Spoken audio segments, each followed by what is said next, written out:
Hello. Hello! Well, hello. I think we found ourselves once again in a place in the SoundCloud. You have used your device to listen to men talk about little dolls. Yes, And take heart of fighting on a tabletop known as Age of Sigmar. that's true. Yeah. If you've made it this far, you already probably know this is Always Strikes Late, which is the Always Strikes Last variation we record late at night and get a little bit zanier, or at least give ourselves a license to. And today you have myself and Rocco. Hello Hello. again. And our special guest, Omar Kuzrahi. Welcome, Hello. Omar. Hell yeah. Yeah. So, we thought tonight, guys, we'd give you a little bit of a punchy themed episode to make sure we, occasionally kind of focus on a topic that is near to all of our hearts, as we try to live normal life and also play tournaments and go to war games and build up our repertoire of skills here. Yes. Yeah. Matt is taking a break. Miles is still lost in the fogs of Ireland. The Iosphere, yes. And everyone else they're on the West Coast. So this is an East Coast takeover. Exactly. Baby. East Coast takeover night. And so Omar's a pretty prominent local player here in the Boston area and member of Wicked Dicey. And he and I were chatting. Yeah, at a local tournament when I had a chance to play recently. And the topic came up. It seemed like a really good one, I think, for all of you guys out there in our listener universe, which is the journey of how to find the army that fits your play style and kind of all of the subtopics around that. Because when you get into playing war games, you hit the table and there's stuff you want to do that's fun for you, or that your lizard brain makes you want to like immediately take a knee-jerk reaction towards. And not all the things you can lovingly paint up and build cool lists around that may or may not be effective are doing that. And it's a whole thing. So Omar is a master of this. He's really, quite accomplished. He goes on the tabletop and he kicks butt. And I've seen him, takes names to Manny and I, take many names and put them in the bag. There have been times in the past when, from what he has told me, not to bury the lead too much here, Omar. There has been a journey to the best alignment. So to take it away, tell us a bit about yourself, about your journey in wargaming, and how you got into AOS. So I started wargaming in 2018 with 40K like everyone. I thought Space Marines were the coolest thing. Yeah. And then I started playing AOS in 2019. My first army was Flesh Eater Courts. And what really struck me about them was how you didn't have to stick with the ghouls. You didn't have to stick with like this big hordy undead. You could actually do quality over quantity in second edition. I remember having the 2 Terrorgeists, both mounted, and then a bunch of horrors, and you had a lot of rerolls, and it was a very killy army. And it was nice where I could use movement tricks, I could get around, but fundamentally, this was an army that had a few hammers that looked at something and hit the delete button 9 times out of 10. And part of my background is I fight MMA competitively, and the way I like to describe my style is it's very aggressive but intelligent and precise, right? I want to fight you, I want to get in your face, but it's not mindless. And the lists I tend to play in war games tend to have that theme of you can't make any mistakes, because where in a utility heavy list or something with a lot of mobility like Deepkin or Tzeentch, you can get away with some minor mistakes by a teleport during your opponent's hero phase, a cast, etc. With something like Slaves to Darkness, especially the build that I typically run, you can't. Any mistake is going to cost you the game. You effectively have to be flawless, but it rewards playing an aggressive and mean play style. So I started with Flesh Eater Courts. They rewarded that. It was fun. The nerf bat came in. They lost their fight twice. They lost a lot of fun stuff. And I started looking at orcs, and Iron Jaws specifically were fun in that you could be really tricksy with how you set up fighting, because smashing and bashing let you fight in the hero phase in second edition. And I was still getting new to AOS. I was understanding the movement tricks. I was still new to wargaming in general. But I remember there was one round in a tournament where I had everything set up.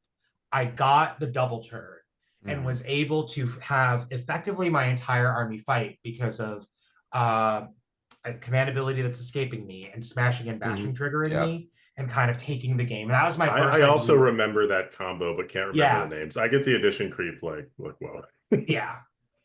So Third edition kind of lost me, where I couldn't find any armies that I liked and wanted to play, and I went on a tear in 40K instead and played with my Chaos Knights and World Eaters.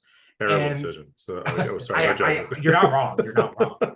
But did you at least like the new World Eaters that came out? They were pretty cool. Oh my god, I love them. I'm gonna say I've gotten my ass kicked in by them before too. They're great. Did you paint an Angron? Oh yeah. Oh my god. I mean, that's why you do it. So, no, it's I love them because World Eaters fit that same style of high reward, but like stupid high skill floor. And I remember I won multiple games with my whole army table. Oh shit. And it was just that's because the of the best way feeling. Yeah, and it was the way secondaries were structured and all that. Yeah. Oh, sure. When I went back to AOS after like the kind of 9th edition, 10th edition creep happened, I started with Oops All Dragons.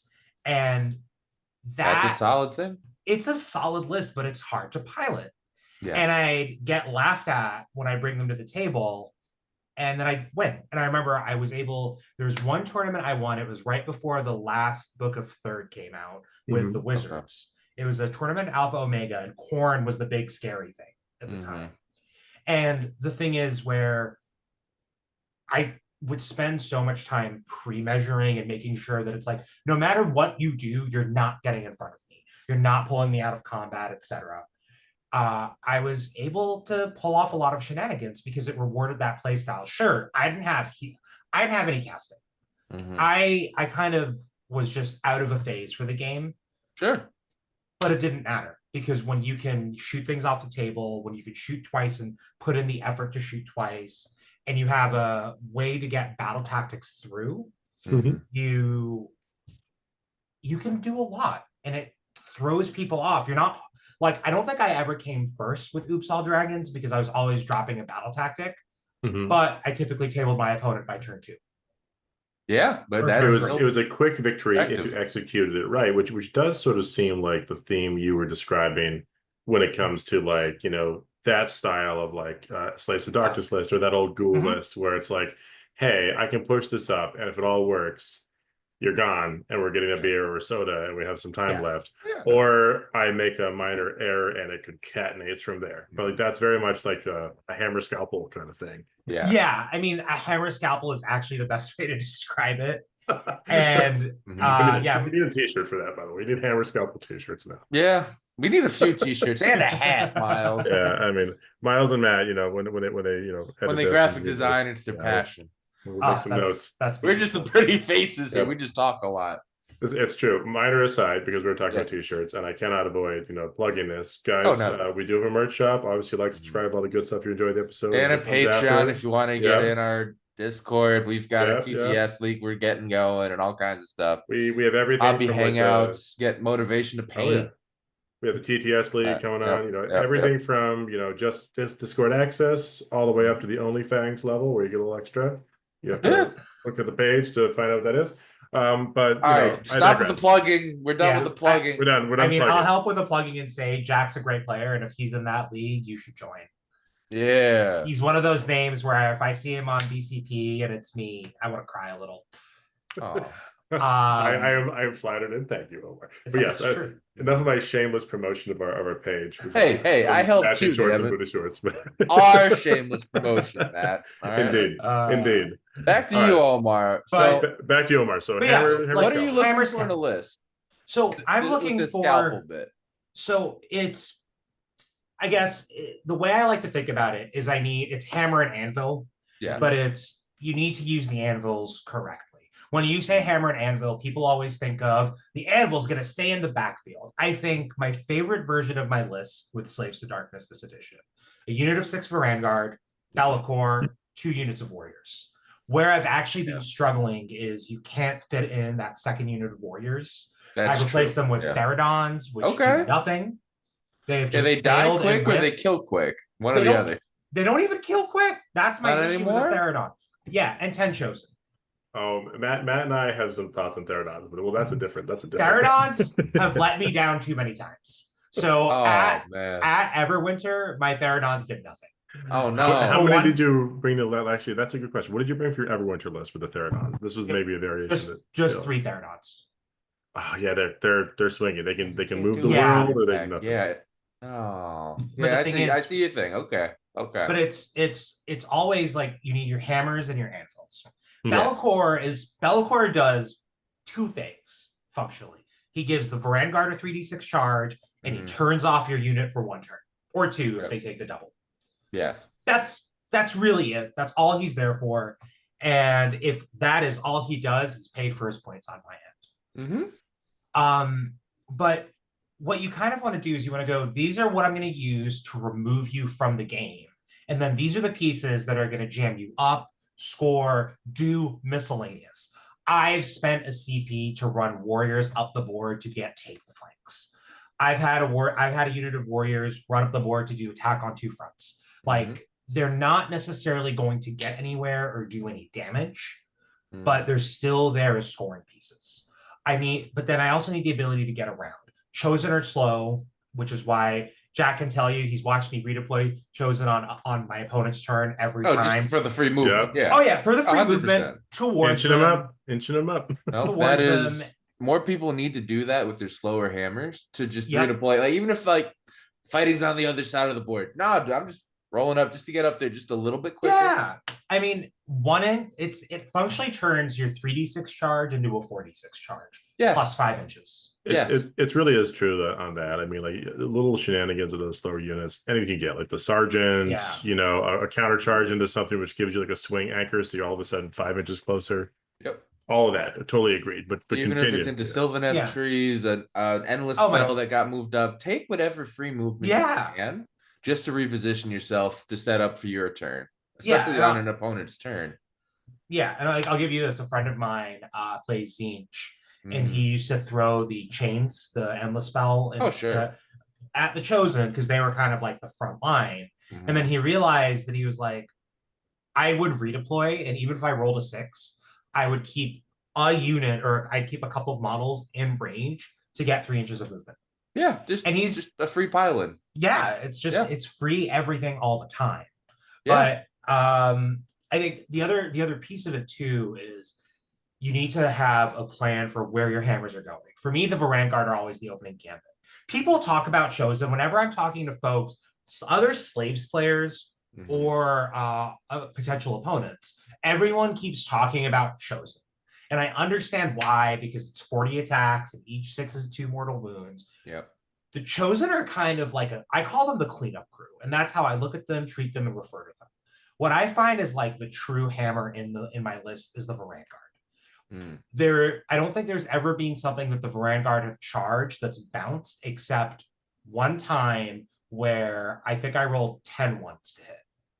Yeah, and you can't, you're just not doing it. Yeah, that's just not your game at that moment. Like the fates have decided it, really. Funnily enough, it still was my game, just not in the way I expected. That's true. But it's like people always kind of like to look at people do the math wrong because they look at the 40 attacks. And while, yes, 6 Vanguard only have 24 attacks, they're 3 damage at Ren 2. In the Age of Sigmar, Ren 2, the difference between Ren 1 and Ren 2 is a universe. It's horrendous. Yeah, it's comical. Yep. And even if you're all out attacking, all out defensing, it's still a lot, especially if like you get 2 or 3 6s. That's 9 mortals. That's 9 damage that's just going through that you have to ward maybe. Yep. That's a very good point. I mean, like in terms of like the comparison to those 2 hammers, outside of like, the volume, that Ren 1 versus that Ren 2 with Chosen bounces sometimes. If you don't get a good bunch of 6s, even with a high volume attacks, and something has a chunky armor save and it has been able to all defense, sitting there on a 3-up, you're just like sweating bullets, hoping they don't Space Marine their way through your plan. Yes. And that's kind of the more frustrating piece. I mean, Jack, in our game, you shut down the Vanguard. Everyone usually shuts down the Chosen. And had you not shut down the Vanguard for a turn, it'd be a very different game. They would have they swept through the board. 100%. That's a good point, really, to the way you play your list. Is I also play Slaves of Darkness, so I'm a little more familiar with them than some others. But the thing about those 2 hammers is the Chosen are a good hammer, but they're slow as fuck. And the Vanguard are much more forgiving. You can hammer a lot more stuff around the board because they're really quick, especially when you can mark up Slanesh them or whatever, which you did. So I just couldn't afford that. I couldn't afford them going anywhere. No. But and then I'll say this. So the list I brought to Captain Con to kind of talk about the importance of styles. Out in Rhode Island. Yeah. Another key thing for me is my list getting online when I want it to and having the option to fight. The way I had my list set up in Captain Con was the Chosen had the Dread banner instead of the Slanesh banner. I had 5 knights, a unit of knights instead of the Theridons or warriors or something else. And I had the Field Marshal with the Chosen, the Lord, to give them the extra 2 inches of movement. That list was kind of built with the thought process in mind of, you have an easy way to score the flanks between Be'lakor, between Be'lakor, the Varangard, and the Knights. The Knights are better on paper because they have the extra rend on the charge and they get the extra damage and all that fun stuff. What I find is the Knights don't hit super hard.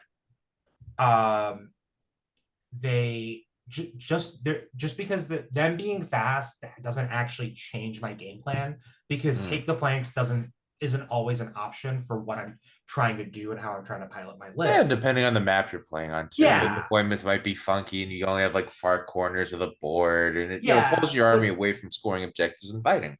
Yeah, and the other thing is like Ordained Charge exists. Attack on 2 fronts exists. Seize the center exists. Slay the Entourage. Like, there's so many ways for me to score without thinking about what I like to call a utility hammer, that something like Furies just don't make sense. Yeah, for your style, definitely. No. But what it was is I was telling Jack this after our game. I'm used to the Chosen being online at the start of the game with the Slanesh banner. Sure, my opponent can take commands, but I have a 3d6 charge and an extra attack on said charge. The Varangard always start the game with Mark of Corn now, because they have that 4th attack, assuming I get the 3d6 charge off. So now there's a world where I'm 3d6 charging both my hammers turn 1. Yeah. And I'm a 1-drop, so I'm usually going second. Which is great. Yeah, but I get to set the cadence of the game. There are some times where depending on what my opponent does, I'll take a very conservative turn 2 and drop a battle tactic, and just knowingly drop a battle tactic to stage for the next turn. With the math being, if you can't score, who cares? Yeah. And that's kind of the key factor. It's I want to win by killing you. I think what was the phrase? You can't score if you're dead, typically. Yeah. No, it's great wisdom here or there. And it's unlike other armies I've played in the past. Slaves to Darkness is kitted in a way that they can kill you quickly and prevent you from scoring quickly. Yeah. So this is an interesting thing. Let's take a moment to talk about, in terms of like how things raid against, the scalpel hammer, the hammer scalpel kind of like ideal. So I think we know that the Slaves of Darkness kind of version you have right now is probably where it's gotten to as like the best fit so far. We had a couple other armies. Let's kind of rate them on a scale of 1 to 10 and to see like what's closest to that and maybe where they fell short or they were almost there. So if Slaves to Darkness is like a 9 or 10, 9 out of 10, with that particular hammer heavy style, hammer scalpel style you're going with. Yeah. What about some of the others? If I remember correctly, we had the Ghouls initially, then we had the Iron Jaws at a certain point with the Trixie Bastion. And then I remember you playing Sylvaneth and like re-racking against Ill in the tournament I was running, What happened with Sylvaneth here? So where did they fall off? They've got the run and charge Belthanos stuff, right? Yeah, and it was more fun in third. So Sylvaneth are an interesting one. I think Start with Sylvaneth. Yeah. So I will just say that rating in general depends on the GHB we're playing it.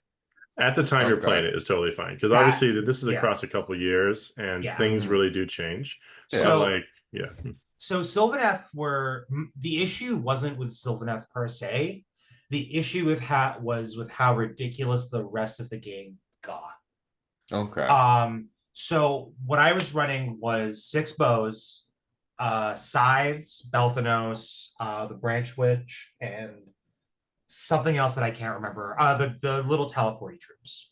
Sure. Tree res. And the idea was what the scythes touch, they should kill, and they had Ren 3, 2 damage apiece each. Yep. It was very easy for you to get them +1/+1. So 2s and 2s, 4 attacks each. And you could strike and fade and do all your thing. Yeah. But and I had the bugs that struck first when they charged. Oh, sure, the Lancers. Oh yeah, those guys. Fern Gullies. So functionally, yes, the Fern Gullies. Yes. And so functionally, the way the game should have been was there shouldn't have been anything that statistically should have survived the Ren 3 burst from the scythes with how they were costed, with the damage, etc. The problem is the way, one, the GHB we were playing in was set up, and two, just kind of where 3rd edition got. You could stack up to +4. Yeah. And then my Ren 3 becomes useless. And then you have armies with 4 upwards across the board, and et cetera, et cetera, et cetera, et cetera. And that was the Merciless Blizzard codex. Yeah. It was. Yeah. And I don't miss that at all. No. And like for me, things like Night Haunt hurt. I remember a local player, Sean, who's spectacular. I kind of got my Sylvaneth into his big blob. Oh no. Went all the way in, and he made every 4-up. Yep. He just kind of stared at me. Is this friend of the channel, Sean Cushing? Yes, it is. Shout out to you, Sean, if you're listening. That would do it. And I mean, he was wonderful about it. He was actually like, just re-roll it. That is upsetting. But it's things like that where the way 3rd was set up is that could happen too often.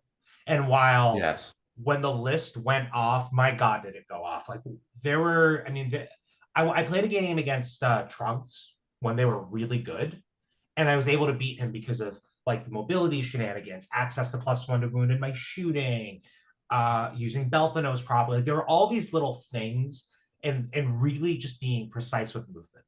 And Sylvaneth was a great fit. I would call it a 9 out of 10. But that feeling goes away in a meta that says, no, your Ren 3 is meaningless. That was kind of my main issue with that army. Dragons were a 10 out of 10 fit, to be honest. I would say Slaves is also a 10 out of 10 fit right now. Nice. They were a 10 out of 10 fit in the GHB before. Omar, before we go any farther, what number did you give to Sylvaneth? Like a 6 or 7 out of 10? No. So I would give Sylvaneth so the thing with Sylvaneth is, in the context of the meta, they were like a 7. Sure. In the context, in a meta that was less tuned and ridiculous, they would have been a 10. So that's totally fair. But in the waters you were swimming in with the GHB, it was an unsatisfying 7 because your hammer scalpels were blunted. It just didn't quite fit. Everything just felt a little too expensive, even though they had gotten a bunch of buffs. But that army was actually my favorite army that I've ever played, because watching. Really? Oh, I mean, I was in that ecosystem too. Even in that ecosystem, still this love. That's nice. There's something satisfying about setting up a charge where your bugs wipe out not just their screens, but like the thing they were screening because of the 2-inch, and you could get some really big charges, and you have your 6-inch pile-in, and you could pile in over things, et cetera, et cetera. All the shenanigans. Right. There's like people yearn for wood elves. Yes, and there's something satisfying about setting that up and watching someone's game plan collapse through movement by you doing ridiculous movement shenanigans and coherency abuse. And then the bugs have the extra range for their. Yeah, I see what you're doing. I see what you're doing. And the other thing is, because of how Triumphs worked, I think my list always capped out at like 1940 or 1950. There you go. So I always had +1 to wound. So on my go turn, the bugs were hitting on 2s and 2s. The bugs were hitting on 2s and 2s. Okay. And then the Kurnoth were hitting on 2s and 2s because of the character. Yep. And then I'd all out attack them. That'd do it. So between setting up all of my movement shenanigans where I can strike and fade either or, and striking and fading in a way that gets me on an objective I shouldn't have because of how overgrown terrain worked at the time. There was all kinds of things you could do that just were like, this is disheartening. I did not show up for this. Yep. And it just, the lethality for it to work wasn't there. Okay. Gotcha. So we have a couple ratings. Go ahead, Rocco. So again, now Call me crazy. I know I'm gonna be instead of the black sheep, maybe the black fish here. Why isn't Deepkin here in this kind of play style for you? Because it's got the speed, it's got the cav, it's got the teleports, it's got tricks. It's like talk to me. I don't. Whenever every time I've looked at a Deepkin list, it's fishy with it. Well, one, I love fish. Oh, good. But two, whenever I look at a Deepkin list and the way they play, there's a degree of you have to utility it properly. Okay. There's no, like, your go turn is great, but fundamentally, there's nothing that hits the way a Vanguard hits.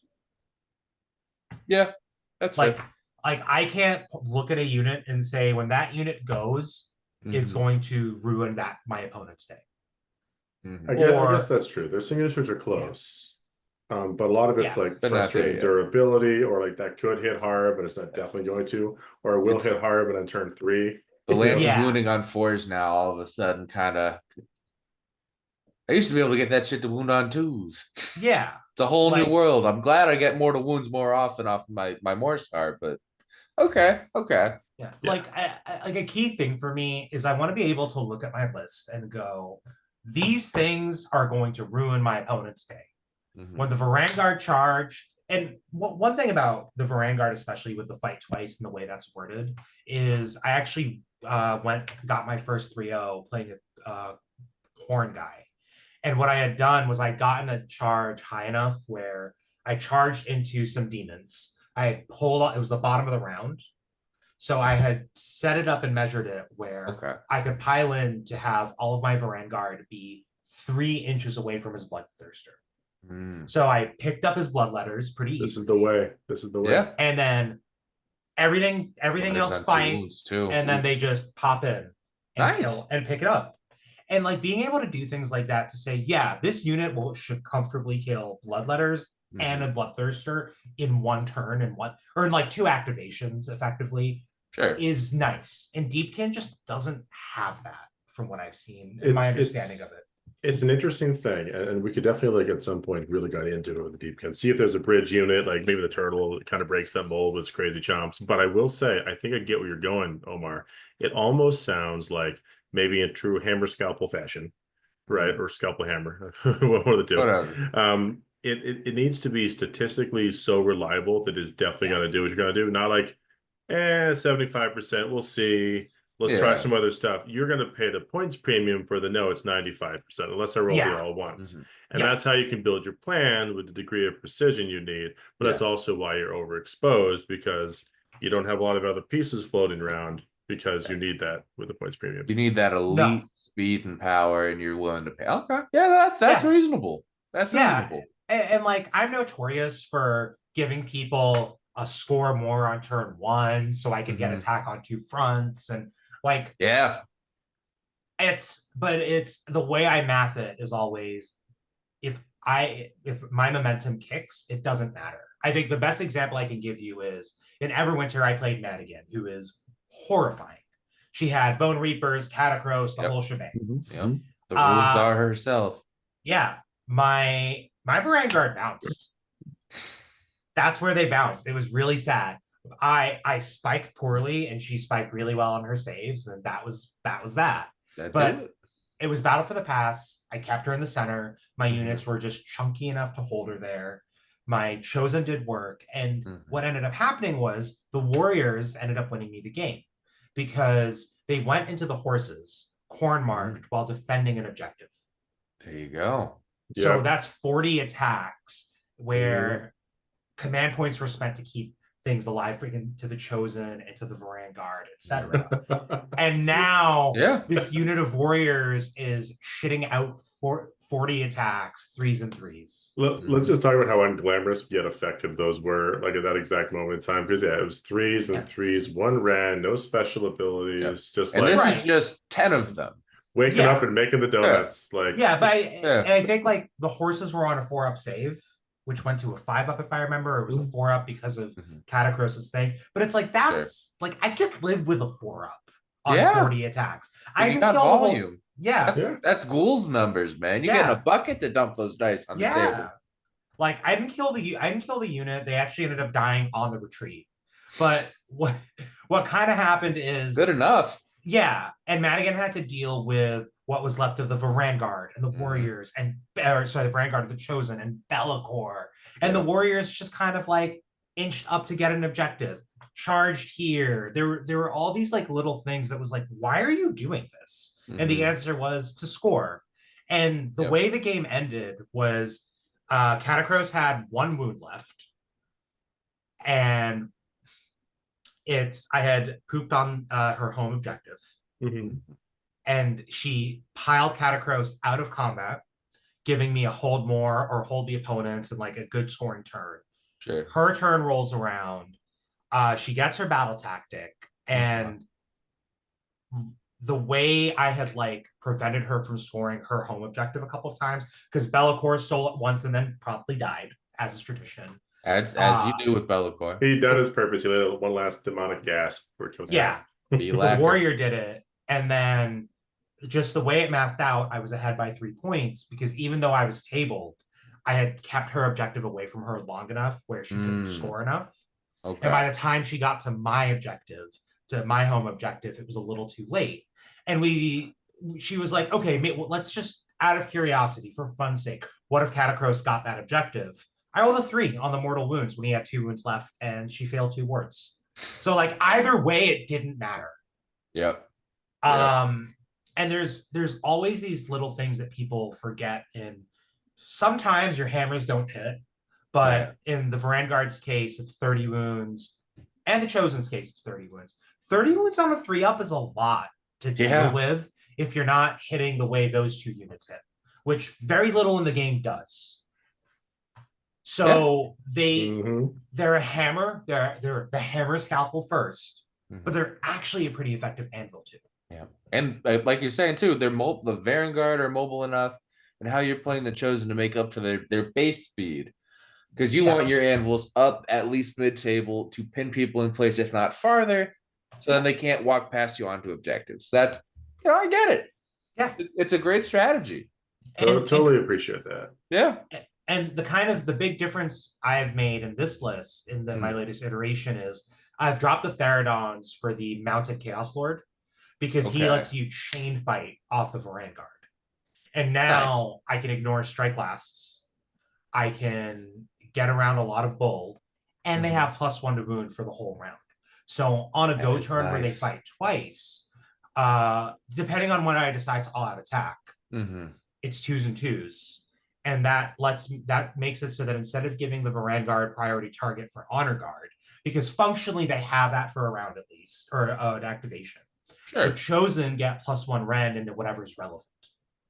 That's often the fix with them. I think I've done that more than a few times myself.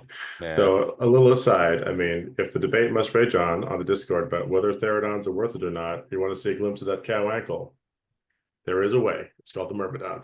All right, back to you, Omar. You are not wrong, and I do have a Myrmidon. Matt, when you go to edit this, when he's editing this for the Theridon slander, it's okay. You know what? Both of you could be correct, because you play it different ways. Matt's a Theridon convert. He wouldn't touch anything I say about Theridons. No. But he ain't here right now. No. The Theridons have broken my heart one too many times. They do that. I can't deny it. It's just like every time you deal with them in the tabletop, you're just like a little bit like, because they're in a weird space in the game. The Knights broken my heart. You know what's never broken my heart? Warriors of Vanguard. Yep. They're just so consistent and so annoying. I mean, the Warriors, I mean, I guess really Slave Starters does really fit this model you like, because of the consistency factor. Everything is just like on paper what it purports to be. And even the Warriors, like 200 points, it's not cheap, but you get 20 wounds in the 3-up with a lot of utility. And that's just the right amount of points for an anvil. If it was like 400 points for that same 10 Warriors, you wouldn't touch it. It's like... and I mean, when they were -1 to wound, they were effectively... Oh, God, the Nurgle mark back in the day was... I used to love that. Oh, man. I mean, like, the first time I faced the Daughters of Cain and Marathi, I just threw a unit of warriors at her, and she was just stuck there for 2 rounds. And the person I played, she was looking at me, and she was just like, "What the fuck?" And I'm like, -1 to wound. +1 to save. Just I don't know what to tell you. They're doing their job, right? If they just die slowly and chip away through once a turn, like that's basically like MVP moment. And they do that a lot. Like if the Warriors got a little cheaper, like if I could get 20 points back in my list to have another unit of Warriors. Oh, we're that close. Okay. It would be perfect. You're speaking of the converted. You probably remember, Omar, like last year I ran that list with like the 3 units of 10 Warriors. Oh, I fucking love that. They're beautiful. Yeah. But yeah, I mean, it's like Slaves to Darkness really capture that perfectly. I think Eddie, our friend Eddie Carando, who won Captain Con, by the way, with Deepkin. Shout out to Eddie. There you go. He described Slaves to Darkness perfectly. They are an honest army. They are. They do. They march up the board, and except for Bellacor's little tricksy bullshit. Well, yes, that is a completely honest army. But the thing with Bellacor's tricksy bullshit is it's coming. Oh yeah, you know what he's gonna do it on because so many things buff during the hero phase, right? The number of times I've watched my opponent put all of their spells and prayers into one unit, and I'm like, end of your hero phase, right? You're like, yeah, Bellacor, just right there. Got his ass, dude. And it's just like, this. We've talked about this. But people forget. Whereas the players have given me the most trouble. I got to play Noah Singh in Everwinter. And we tied. And part of the reason he was so frustrating was he was so good at spreading his buffs that at no point was there a good Bellacore target for me. Oh yeah. He gave you a lot of like B- Bellacore targets, which makes but there was no sense. A. There was no A. No. And for me too, when I know there's a Bellacore in the ecosystem, I just double up on whatever my good hammers are, just so if one goes down, the other one's right there.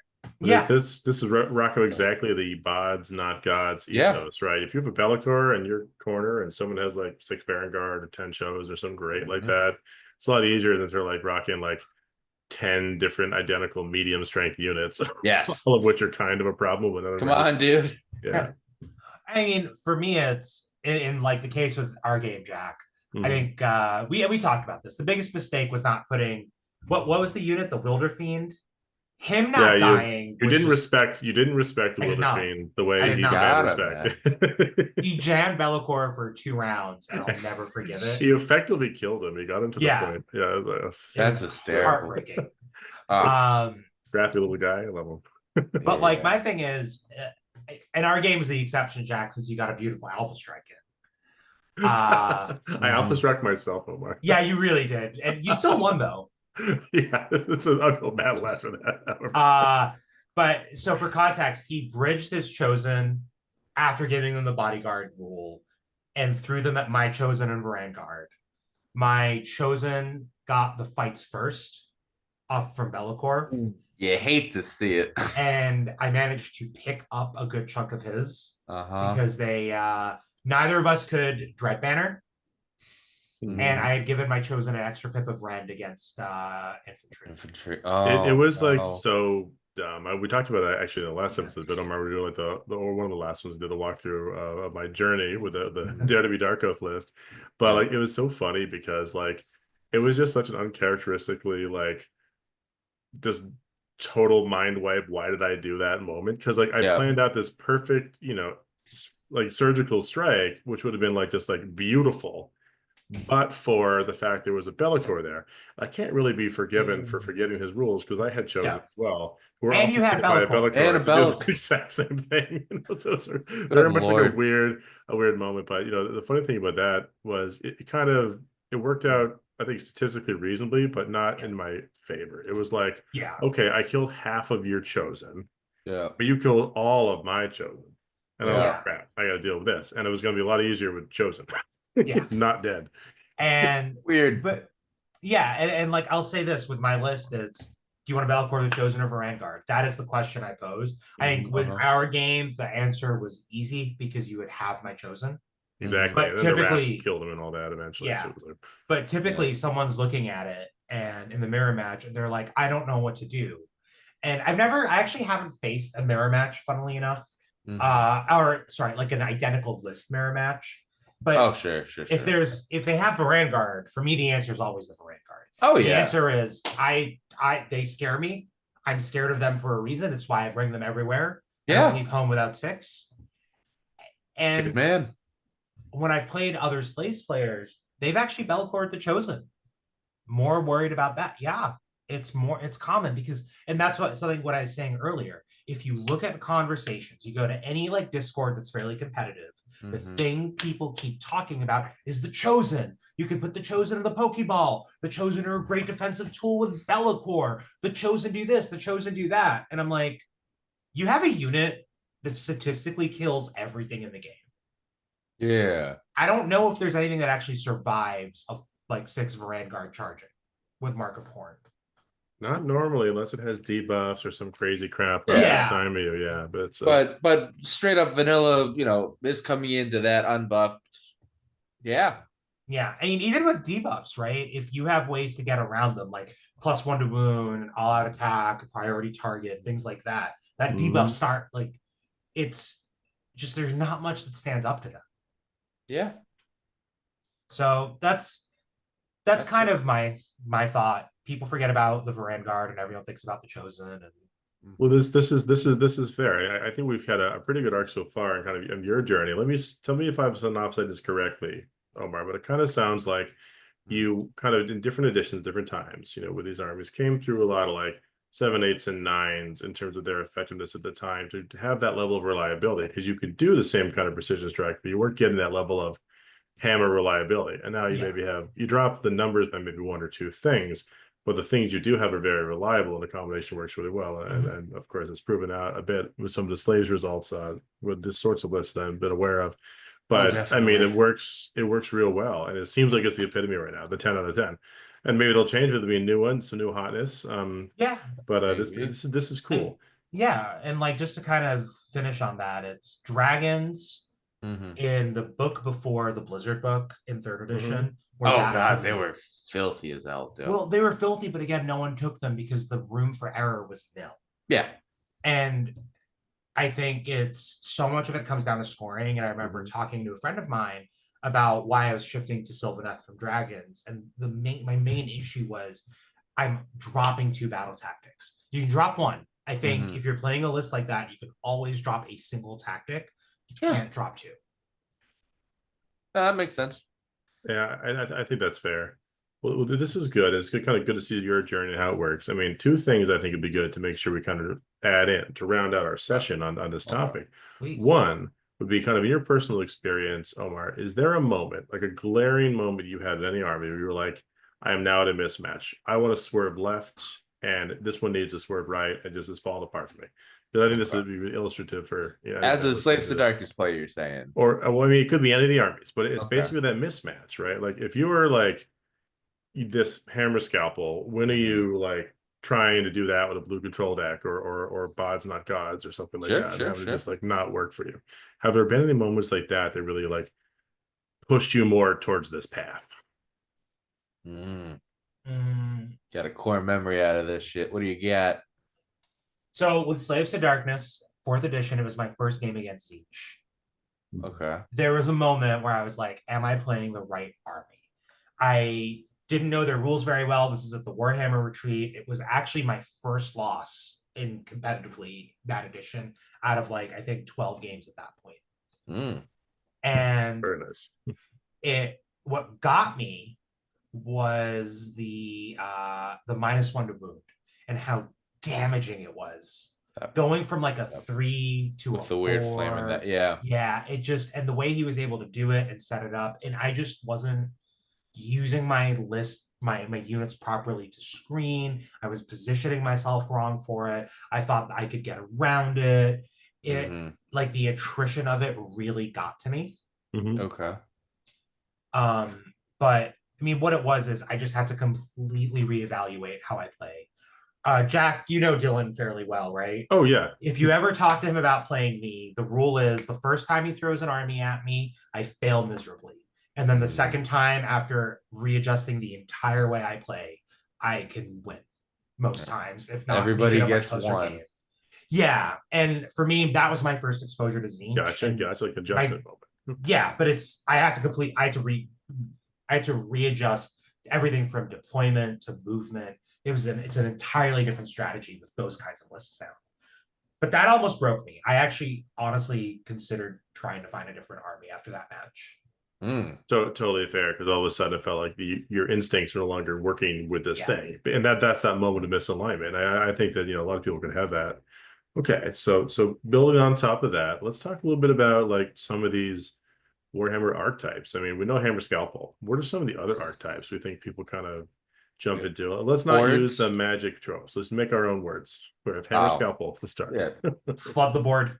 Yeah, again, flood the board. Bodies not goddies, as we've bodies said. Not goddies. Yep. I mean, and get me a bajillion goblins. Call it a day. Yep. Yeah. You're not gonna die, but I'm gonna have a lot more models on the board. Yeah, that's definitely the bodies not goddies flooding. It's like letting you kill things with a soft satisfaction of slowly pushing your way through a moist wet paper bag, or maybe some like not quite set paper mache to an unsatisfying end. Some of us love that style. I think utility hammer is another one. That's a good one. With utility, it's just I've got this huge toolbox of spells or abilities, and I'm just gonna go and huck them out as I need onto things. Maybe supercharge your unit, or just make it so that I'm just completely defensible. Maybe there's I would even say with attrition armies like a Nurgle, where again it's not necessarily bodies, but it's you're gonna get stuck into me. We're all anvils. If your thing is all gas, no brakes, I am just all brakes, no gas. I'm gonna sit right here in the middle of the fucking board, and I am just gonna slowly chip you down and mortal wound you as I belch in your general direction. That's fair, and maybe they're kind of variants of each other, right? If you think about like flood the board, bodies not goddies, that's sort of like the no frills version of what you're talking about there, which is quality attrition, like sit on the circle and wait. I'm here. Giants too. They sit on circles for as long as they can. Yeah. They've had better success in some editions and GHBs than others, but and I'm sorry, Omar, go ahead. Oh no, I was just gonna say I would actually argue against that. I think flooding the board and like a Nurgle style attrition are really different. Because Nurgle hurts. I'm not the same mind. Nurgle hurts when they hit, they hurt, and they have tricks. Like, we're right there. We're right there together. I meant they're different because the flood the board is like chaff. It's like nothing is scary, but you can't kill it quick enough. Or like the tough plus tricks attrition is like a little more nuanced, but still resilient. Yeah. Okay. What else we got? Speed kills. Speed. So like the speed alpha, which is sort of like not a hammer scalpel necessarily, it's more just like I'm gonna get up there with everything. It's a little more full push. Yeah. There's blue control deck. That's definitely a thing. Corn players. Yes, corn play. You thought we were gonna go and say freaking high elves of some sort, some crazy. No, just corn. Yeah. Gun line, that's definitely a big one. Yep. Magic or good old fashioned bows or billets or whatever, or maybe both. That's all a thing. Hey, that's each. That's each. It is. It could be the Zangar disc with a bow, because I'm going to forget the name of the Skyfires until I just say that whole sentence. It could be a bajillion flamers. If you get that right matchup though, where it's all infantry and you can just pop off, it feels great. Yeah. But it could be a Cities of Sigmar gun line, as crazy it is with the bajillion cannons and the handgunners, the Fusiliers. But looks so good. I mean, Cities of Sigmar is a great example of like a blue control deck that's also a gun line. Yes. Whenever Dylan explains his lists to me, I just want to cry a little. Okay. Yeah. Because they take your ability to they make it so that you're not playing the game. He is. Yes. Yeah. 100%. That's like both like the fun of the blue control deck for the blue player and the lack of fun of the blue control deck for everybody else. Don't get me wrong, I love a little of that too. Like Bellicor does that for us in like a very pronounced direct way. But like there's such a thing as too much of that. Like last editions, like murder rolling into every little thing and locking you down, like in card games and all that, where it could sometimes be a little bit much. But yeah, Dylan's lists are just like everything's a tricksy bag of uh-ohs. Yeah, I feel like Dylan tries to make it as PvE as possible as opposed to a PvP game. And I play Age of Sigmar as a PvE game. I know there are people who do that, and it's why I'm so partial to all gas no brakes, because if you're dead, Who cares? Well, it's true if you have enough like DPS or gas, or if you want to put it, whether it's as a little bit as a scalpel tool for this, or a lot bit as a hammer able, you can get through, or scalpel hammer, yeah, you can get through some of that, and sometimes there's not enough time for them to pull it off, and that's one good way to beat those kind of lists. Also, shout out to Dylan if you're listening to this. Awesome, awesome descriptions of your various trickeries, but well deserved, and looking forward to the next time we have a chance to one of my experience them favorite directly. people. Just scares me on the table. Sometimes you need to be a little scared to just feel alive. Oh yeah. Oh yeah. Dylan's actually one of my few losses this edition. I was looking at like all my games since 4th hit, and it was my second game of the entire edition I played. I got to play him with his Beastman. I'm so happy Beasts of Chaos is getting squatted. Yeah. That is the epitome of a PvE list.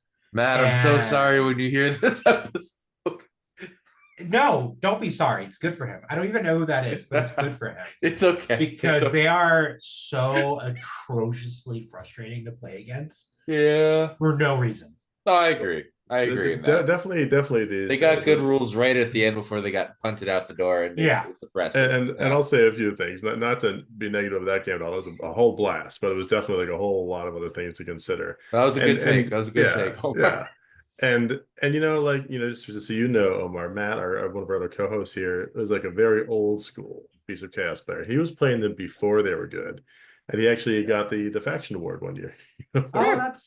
Well, good for him. Yeah. I think most Beast of Chaos players played them before they were good. Yes. God, yeah.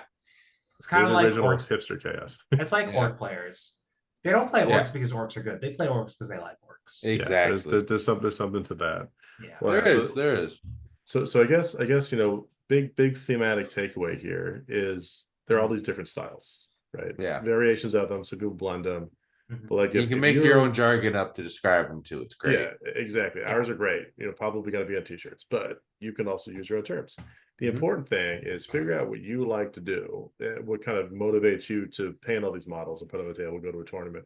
Like what really just goes off in a tournament or even a fun game and you said, yeah, that's Warhammer for me. That's Age of Sigmar. That was amazing.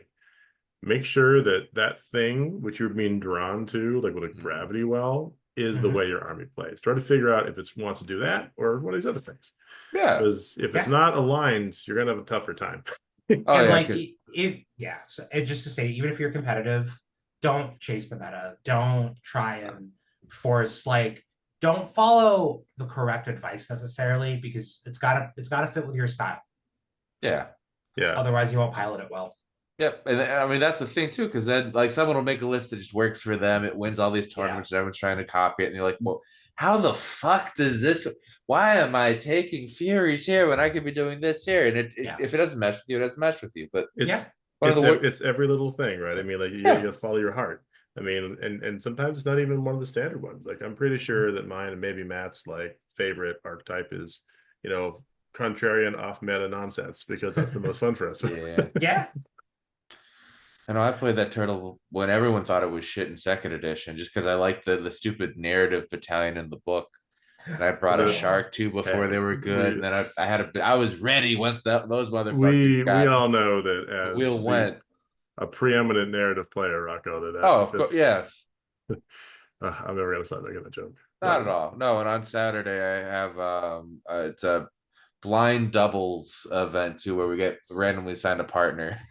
Oh, that's fun. It's a lot of fun. Yeah, again, I like having fun. I don't know. I'll play hard shit later, but this is just I'm bringing my Eidolon, my turtle, and 3 eels, and just calling it a fucking day and having a blast doing stupid. Oh, and the Kron spine. Nice. Nice, easy. It'll be fun. I mean, it'll look great on the table. It'll be thematic. That's good. Few models. Don't gotta card a whole thing. And just just have fun. Yeah, that's what this is in the end. God forbid. The most important thing, right? That's why we put on our pants and our gold medals and our jackets and our go to play these games. Not that anyone shows up in that particular getup, but I wouldn't put it past them. All right, we need the full tracksuit now. I'm a little inspired by the tracksuits that Miles wore to the tracksuit GT. Yeah. Those will also, shameless plug, be up in the merch store eventually, I think. But I think he is. Yeah, that's amazing. We have the weirdest merch, but you know what?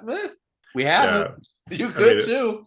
More to tell Omar about it directly here on our chat, and not so much to plug it, but kind of both things. I mean, no, not at all. If you wanted to have matching jersey and booty shorts, like we have that.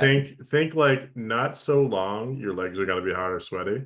Not so short, you can get arrested if children wander on the game hall. They strike a good medium. It's like a really comfortable good medium. Okay. See. Like an old school basketball short.